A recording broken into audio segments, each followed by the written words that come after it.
Welcome back. A serviceman will be put to rest 51 years after dying on the battlefield. Eyes in the sky are coming to rough Birmingham neighborhoods, and Heisman hype looks Tuscaloosa way. I'm Mike Morgan, and we're down in Alabama. An Alabama Marine who died in Vietnam is headed to Arlington, AL.com's Lita Gore reports. Corporal Glenn L. Runnels Jr. was from Birmingham. He was 21 years old on June 30th, 1967, when he was on the crew of a CH-46A Sea Knight helicopter taking enemy fire in Tuatin Way province. The helicopter was hit, caught fire, and crashed. Runnels and 4 other servicemen died. 7 survived.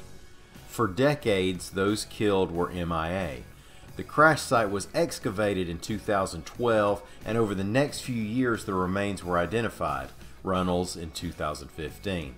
He'll be buried in Arlington National Cemetery as part of a group with 2 others, Captain John A. House II of Pelham, New York, and Lance Corporal John D. Killen III of Davenport, Iowa. They'll be buried on Thursday with full military honors. One person was killed by an explosion at a chemical plant in Arab, Ashley Remkus reports. There were no other reported injuries, and Arab Fire Chief Ricky Phillips said there was no environmental danger to the area, no chemicals released or anything like that. It happened at Umicore Specialty Chemicals. The victim worked for a contractor.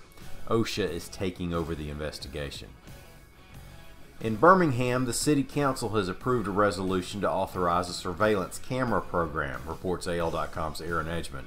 The resolution says the mayor can contract with Alabama Power to install 95 cameras in higher crime areas.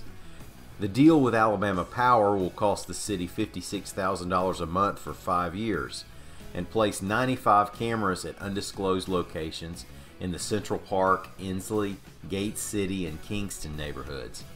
They include pan, tilt and zoom, dome, and license plate recognition cameras. Alabama Power will own and maintain the equipment, and the city owns the images and data stored. Mayor's Office Director of Communications Rick Journey said the cameras will be placed only in public places and won't be watching residential properties. Now, back in 2008, Birmingham hired a company for a bit to install cameras and watch footage. Most major cities are already employing such technology. Add ESPN college football analyst Kirk Herbstreit to the voices who are liking Tua Tagovailoa as the early Heisman frontrunner, reports our buddy Mark Heim.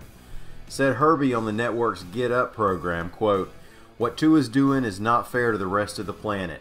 He's out there doing things that we only see when playing video games.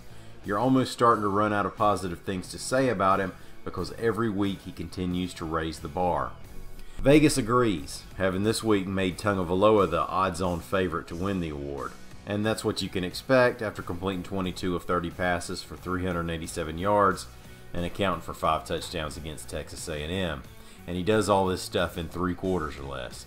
Thanks everybody for listening. We're back tomorrow. Till then, y'all come see us anytime you want to at AL.com.